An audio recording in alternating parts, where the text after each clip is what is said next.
Protesting Shiite members have stormed the National Assembly, clashing with police officers on Tuesday. They were also in Lagos today. Things turned violent when the protesters who were demanding the release of their leader, Ibrahim El-Zakzaky, tried to gain entry into the complex. They were denied entrance at the second gate after gaining access through the front gate by the three-armed zone. Members of the House of Reps are clearly upset at the incident and have demanded in strong terms the condemnation. We'll analyze in just a moment what that means. Data feeds are coming through in one place simultaneously on all our social media networks, platforms, channelstv.com and on youtube.com/channelsweb. You can follow us right now on Facebook as well. We've got all our platforms and social media covered. Be part of the show. Tweet at Gemba Umar CTV. Use the hashtag State of the Nation. Let's get your thoughts in. Former President Goodluck Jonathan on Thursday called for the implementation of the recommendations of the 2014 National Conference. He made the call in Lagos while speaking at the launch of a book to commemorate the 80th birthday of the frontline politician, Femi Okurumo, a former senator. In his words, "I understand that efforts are being made towards addressing some of these challenges. However, we seem to play politics with sensitive and serious matters." Now, what does the former president mean by this in the face of insecurity of all sorts, ranging from kidnapping, banditry and insurgency?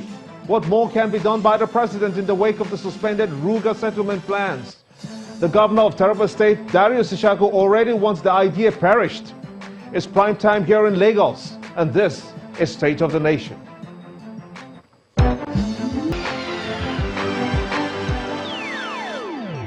Nigeria and the rest of the world, I am Gemba Umar and this is State of the Nation. On Tuesday, the Shiite Muslim sect, in demanding the release of their leader Ibrahim El-Zakzaky, carried out a protest march to the House of Representatives to further drive home their demands that he be released. That protest soon turned violent, with property in the assembly complex and on the streets destroyed, raising concerns of the true intent of the Shiite protest.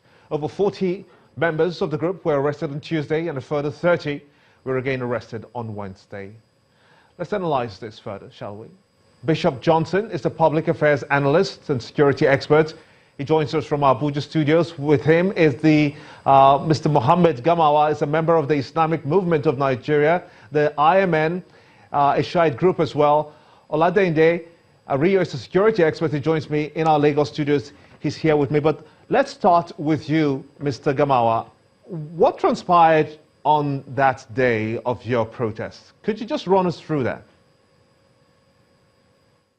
Yeah, we usually protest in Abuja almost every day, with the exception of Saturday and Sunday, that's the weekend.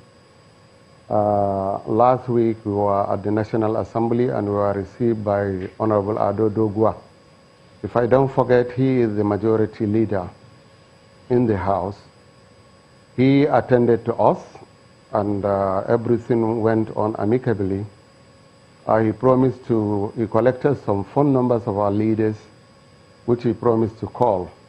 And he made it clear to us that definitely they are going to call us on that day. To our dismay, we were not being called.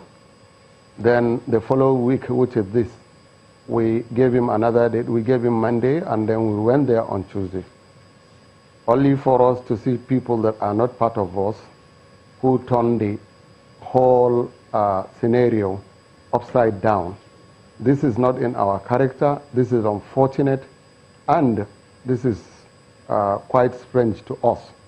We are law-abiding citizens. We want to press further to ask Honorable Dogwa or any other person within the assembly to come and tell us how far they have gone, because the condition of our sheikh is past deteriorating. His health condition is really in a mess. So that is really what happened. So now, at this point, you say that your protest was infiltrated, but the police claims that 9 of its officers were attacked and have sustained injuries, and they were attacked by your members. That's what the police said. Isn't that worsening a perception of friction, since this is not the first time that you're carrying out this kind of protest? We were in court today. They took us to court both yesterday and today, but among the charges were unlawful assembly. There was no soldier. They didn't accuse us of molesting any policeman. And they know we saw many things, especially on the social media. Some quoting the police that we came with an AK-47, and which is laughable and stupid because we are more than 2,000 people, both men and women. Why are we going to use only one AK-47 if that's our mission? And two, the two guys shot, where one of them was 15, the other one was 19. So, and there are many women. Thank God, among the people they say they arrested were women too. So if we are going there to cause violence, why are we going with our children? Why are we going with our women? This is strange. We see this as an excuse to divert attention from the situation of our sheikh in the prison. That is what we see here. It does. And again, the next day, which was on Wednesday, the same procession with more than 2 times the number of the people that appear on Tuesday took place in front of the Human Rights Office. So why didn't we destroy cars? Why didn't we kill anybody there? It went on peaceful. We did what we did and dispersed. So this is an attention, to this trying as much as possible to divert people's attention, to try and give us a bad name in order to do what they wanted to do with us. It is not in our character. Our demonstrations are always peaceful. Let's step on the throttle a little bit more, and let me get your thoughts on this, Bishop Johnson. You're an expert. You have years of experience in the U.S. Army. I understand that Bishop Johnson is not with us, but let me bring it back to you, Mr. Auria, because this seems to be a very dicey situation for a lot of people who are watching this. Security-wise, would you say that the IMN, they erred in the manner in which they took out their protest to the National Assembly in the first instance? Well, the case of IMN has remained an open sore. And for as long as their leader remains in detention, on trial now, for so long shall we be having this recurring as a bad decimal. Federal government had gone out to say that the man was being kept in public interest and national security. Unfortunately, you cannot fault that. Okay? Yeah, because what they saw or what information they have, you and I don't have it. Okay? Now, for as long as these people want to protest, they need to follow certain laid down rules. Otherwise, if we continue this same way, their members getting injured, maybe killed. And they also attacking security men, which should not be. You say some laid down procedures. What will that be? I know that to carry out a protest, you must seek police permit. I don't think they will seek police permit and be denied. Let's give it to them, okay? Maybe if they are sought for police permit, they were not giving, that would be an issue we'll be looking at now. But if they didn't seek for police permit and then they were not denied, of their own accord, they just hit the street. It remains an unlawful assembly. Nobody would be willing to see people just rising from whatever corner of Abuja, federal capital, and then going to protest at the National Assembly. It's not acceptable. Could you respond to that? Did you get a police permit before you carried on your protest?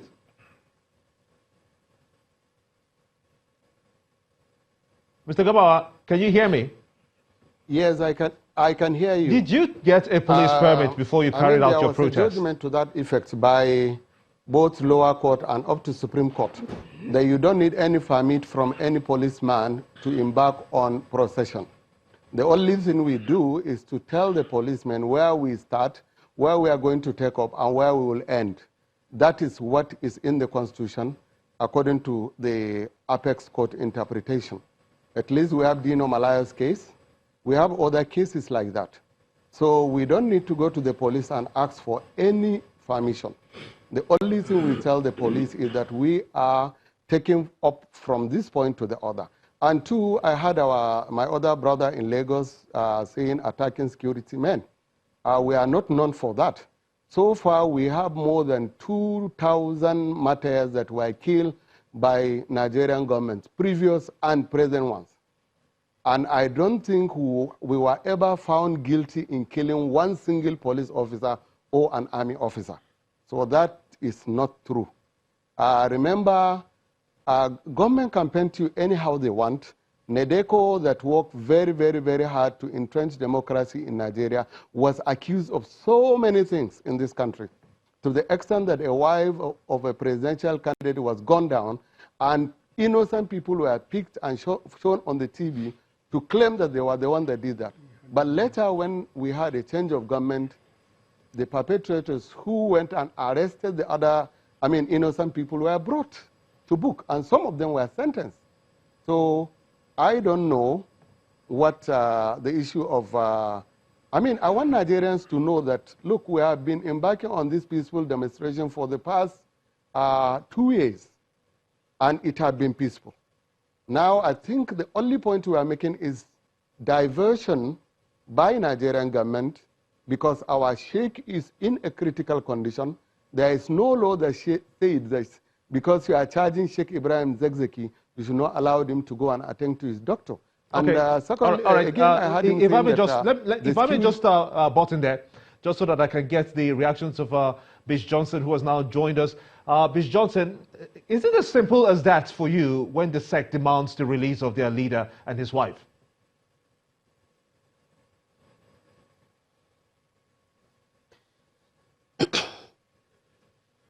Gemba, this is my take on this whole situation. I am believing as an individual that we are a country of law and order. I'm equally believing that we are a country of rule of law. If we are a country of rule of law, and we are supposed to be law-abiding citizens, I think that since the court has given an order that the man should be released, I think the man should have been released. There are other means that the government could have used to track him to make sure that he does not leave the country, such as, confiscating his traveling documents, such as putting a tracking device on him. If they had released that man, his followers wouldn't have any reason to be protesting every Friday or every other Friday in this country. Now, having said that, I've listened to my co-panelists here say that, look, they don't need to get permission from the security agencies to be able to protest. I completely agree with him. That is their constitutional right. However, they do need to inform the police ahead of time. And they do need to inform authorities ahead of time. Because while to protest is a right of citizens, those rights equally have a boundary where they will stop, because where your own right or stops is where my own begin. You can't, because you're protesting and you cause economic hardship to other innocent Nigerians because you want to uphold your own right. So they ought to inform the police ahead of time so that, one, police can provide security for them. Two, police can ensure that what happened, because what they're trying to say right now is that, look, this protest was hijacked by people, not our members. You see, that is the reason why the security agencies ought to be informed ahead of time so that they can make provisions to ensure the safety of the protesters and even those who are not protesting. Just hold on. I'll let you to continue on your line of thought. What is the risk of not listening to the Shiites who have relied on a court order, as you've rightly pointed out, saying that his leader will be released? Although another court order is conflicting, says otherwise, what then happens?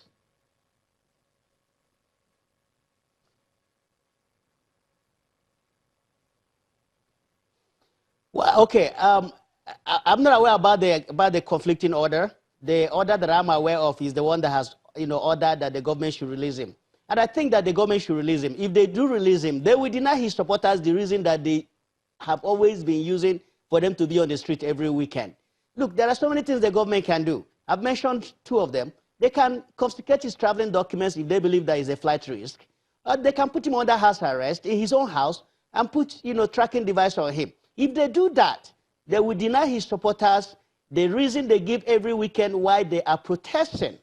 Okay? That is the point that I tried to make earlier. But another thing I'm trying to say is that even his supporters ought to understand that wherever their own right and freedom stop is where the rest of us, our own, begin. So it is important that even as they protest, that they inform security agencies that, look, this is what we intend to do. They're not seeking permission to do that. They don't have to seek permission to do that. It is their right. But look, this is what we are trying to do, and this is when we intend to do that. Sometimes you can plan to demonstrate using a particular route. If that route is an economic route, the government has a responsibility to ensure that you don't disrupt economic activities by rerouting that protest to a different route. But the most important thing is that you have the opportunity to make, have your voices heard. Okay? And another thing is that you inform the alien so that they can make arrangement for adequate security so that we don't have what happened the last time they protested happen. The reason why it happened is because both them and the security agencies were unprepared. They never expected what was going to happen. I don't know whether the protest was hijacked by people. I don't know if it got violent as a result of their own members. Okay. But these are the reasons why you have to pre-inform the security agencies so that they can be better prepared to deal with the situation. Let me bring you back to Lagos here with Mr. Ario. Is the sect having this potential of wreaking havoc in the country, do you think? Because this is a fear that is being expressed by the National Assembly and who have also demanded that he be released. You see, what I said, when I said that they should liaise with the police, was not for permission, but for protection. If they were protected, it would have been impossible for their rank and file to be infiltrated. Now, each time they come out to protest, it's always been ending in crisis, blood flow, arson and all of that. And for as long as the man is kept away from his followers, we continue to have this. I said earlier that government should release the man. And like my brother there in Abuja said, keep him under house arrest or make it possible for selected members of the organization to see him on a regular basis. Maybe that might assuage their feelings, and then those who said he's been poisoned, he's been murdered, once those can say, okay, we've gone to see him, perhaps come out with photographs or video showing interaction with him, there will not be this again. We can't continue this way. Abuja is our federal capital, and it makes no sense having the peace and travel in that place ruptured time in, time out. Mr. Gamawa, at least 70 members of your movement are under arrest by the police as we speak. What's the new thinking for your group? Some suggest that you retreat and then dialogue with the government. Is that an option for your consideration? 70 people are under arrest. And I think all of them were in court this afternoon. Some were granted bail yesterday. Some were granted bail today. The ones that we met their condition of bail were released to us, and the ones that we couldn't meet the conditions are still in prison. We continue on Monday. But I want to make one correction again before I answer your other question. My brother Bishop here is saying that every weekend, we don't go on procession on weekends. We go from Monday to Thursday, and on Friday we do rallies in the mosques. Today we had a rally in 2 mosques in Abuja, and there is protest all over the nation. There was protest in Lagos yesterday. There is outside the country in Pakistan and in London. There was sit-in our Nigerian embassy. So what we are trying to say is that my other brother in Lagos is saying that, or my bishop is saying that he should be put under house arrest. So what we are saying, except if the constitution is going to be reinvented, change, there is no reason to keep Sheikh Ibrahim El-Zakzaky under house arrest. If you go back to history of this thing, we the Shiite in Nigeria are caught in a war, a proxy war between the caliphate and the imamate, which is going on worldwide today. So our lives as Nigerians must not be sacrificed for a proxy war. Why am I saying that? If you look at the beginning of, the root cause of this thing was so-called blockage of way to the chief of army staff, which today nobody is charging Sheikh El-Zakzaky with that. Nobody that charged the more than 300 people that half of them were released in Kaduna woods blocking the passage of the Chief of Army Staff. So for you to say that Sheikh Ibrahim El-Zakzaky should be kept under key and lock is wrong. You have to establish. See, let me take you back to the political Sharia during Jonathan. El-Zakzaky had been saving Nigerians right from the time of Obasanjo. When a political Sharia was created by the governor of Zamfara, all the Islamic scholars in Nigeria, none agree to have the government of that day. It was Sheikh El-Zakzaky that was invited to Lagos. He went on air on NTA, that foremost program, one-on-one, and he was the first to tell the Zamfara governor that, look, Mr. Governor, you can't establish a government within a government. But today, because we are Shiite, the same phrase is being coined against us. We are not a government, and we are not a government within a government. We go to a court of land, a competent court of jurisdiction, which has gone through our complaints and asked the nation, asked the government to release Sheikh Ibrahim El-Zakzaky. Okay. So we are law-abiding citizens. We owe Nigeria a lot. All right, let me come in here again, because this country. You've come up with another direction today, saying that you are not a violent group. You've said that very clearly. But Bishop Johnson, let me get your summations just in 30 minutes. Do you think that if this, in 30 seconds, do you think that the IMN, if they don't get their leaders released, including the wife of the leader, do you think that this is just a recipe for fueling up another group like Boko Haram?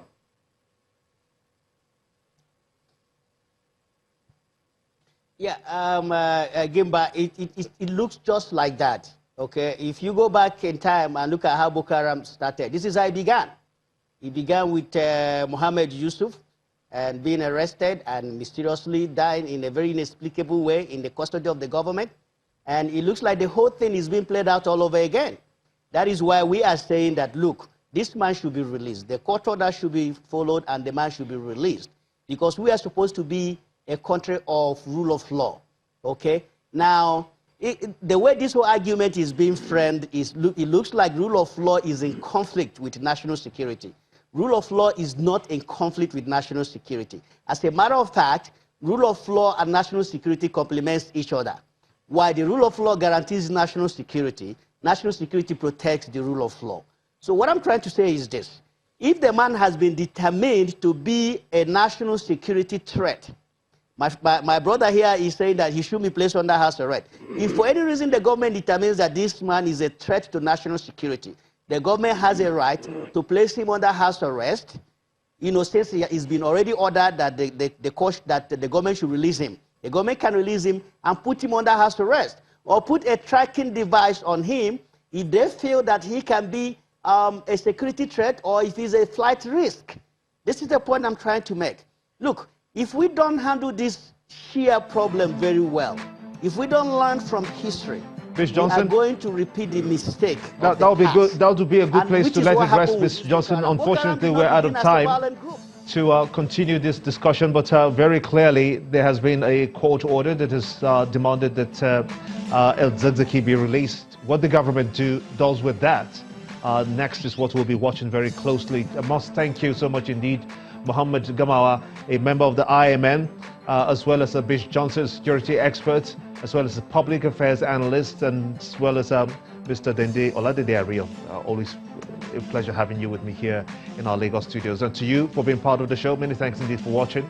I'm Gimba Umar. This is State of the Nation.